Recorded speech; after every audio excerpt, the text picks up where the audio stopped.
mixed feelings. This is a William D. Andrews lecture. Bill Andrews from SUNY Brockport was the founder of SUNY Mu. I think 1988, I got a phone call one day and he said, I'm doing a Model European Union. Do you want to join me? And since he was older than me, and I'd known him in graduate school, I was properly deferential, and I said, sure. And we were off and running. Over the years, our names have changed for newcomers. We were started as SUNY Model European Community, SUNY MEC. Then Bill got the idea, this was before computers, and even before the widespread use of credit cards to some extent. He decided we'll all go to Europe, and he had contacts in Luxembourg with the entourage around Saint-Pierre. And so off we chased to Luxembourg, a somewhat half-assed expedition, but Bill's attitude, if you don't do it and plan till it's right, you'll never do it. I nearly had to put $3,000 worth of student plane tickets on my credit card.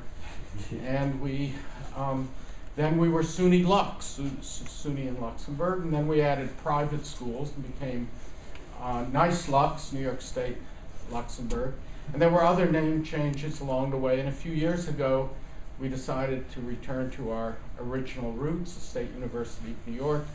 It's not only the largest public university in the United States, but one of the best in some of our, this is a plug, in the recent rankings that none of us believe in, except where we turn up. 7 SUNY colleges, 4 universities, and 4 universities and 4 colleges, something like that, turned up in their top 100, and none from Massachusetts, New Jersey, or Pennsylvania. So, sinking our roots deeply into the State University of New York and paying tribute to Bill Andrews is the point of this lecture. One of the most, I was of a generation where if I read about the European community, I read about pig iron or French farmers, and it wasn't the most exciting thing. And the person that really taught me an enormous amount by his writings and his examples and his lectures and his criticism is Neill Nugent, and we have been honored over the years to have him as a colleague. Our students have benefited directly from his presence here, and we have benefited from his presence as well. And I know Lori has, she's been a yo person in our simulation, as has been Kathleen. But for, as a teacher, for me, and I know for many of us, Neill has been the person, and he is retiring, becoming a pensioner. And I keep telling my children I'm not retiring, I'm just giving up one of my jobs. He's giving up one of his jobs. We use the term generically, giving up the jobs. And he will continue to be active, yes, and we hope active with us. But he is our William D. Andrews lecturer this year. Well, thank you very much, Henry, for those nice introductory remarks. And thank you to the Executive Board, I think, who invited me to give this lecture. It's a really great pleasure to do so. I'm only sorry that Bill can't be here because of difficulties in his family life at the moment. I'm sure on behalf of everybody we wish him and his family all the very best and hope that things turn out well. But I'm very honoured and pleased to be giving the lecture which is in his name. I know Laurie is videoing some of it, so I hope that before too long you'll have the opportunity to see some of it.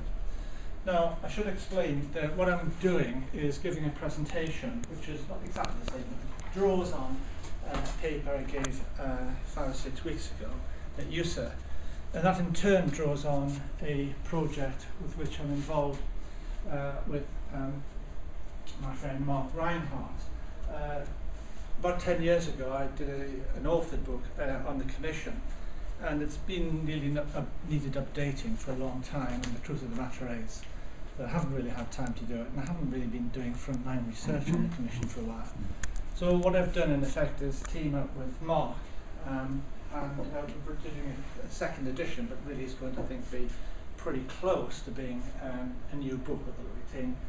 I was under very great pressure in the UK, although I'm not now that I'm retiring. If I was still in full-time employment in the UK, I'd be under intense pressure from my institution to give it a different title, and therefore it appear as a different book, and therefore Susan knows it would appear as a really good publication and research assessment exercise, the dreadful thing which we have in the UK.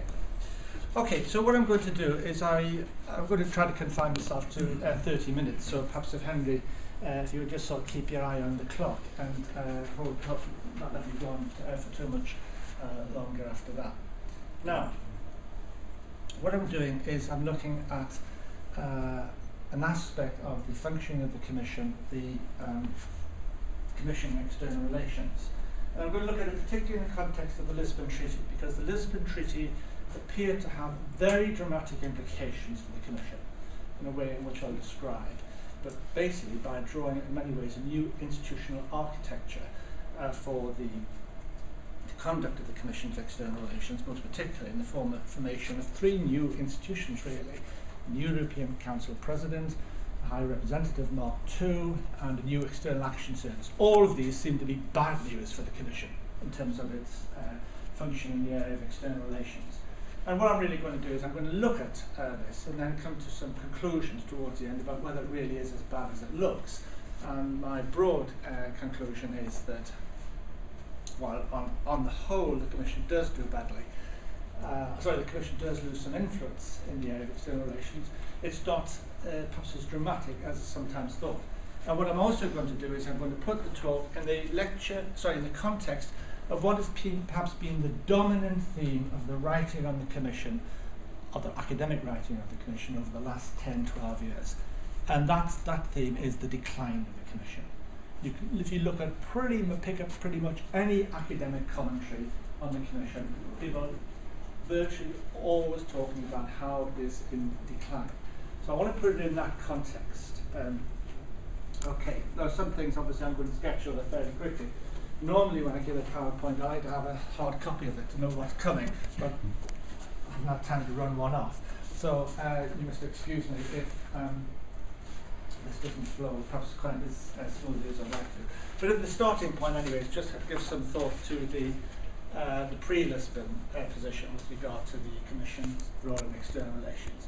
And one can play around with this conceptually in various ways, of course. But broadly speaking, there are four areas of activity, external relations activity, in which one would say that the Commission was in one way or another an absolutely key policy actor. Not so much as a decision maker, of course, because the Commission's often implementing decisions. The Commission is rarely, and the exception of competition policy, the Commission is rarely a key policy maker, but it is a key policy framer, key policy formulator, in addition to the other roles it performs, but those are not part of the lecture today. And one can say, well, it has been some four broad areas of external relations: trade policy, development policy, enlargement policy, and the external dimension of a whole bunch. Most of the EU's internal policies actually now have an external dimension, whether you're thinking about environment, about transport, or fishing, or of course whether you're talking about justice and home affairs. So of four areas of external relations, EU's external relations, the Commission has been key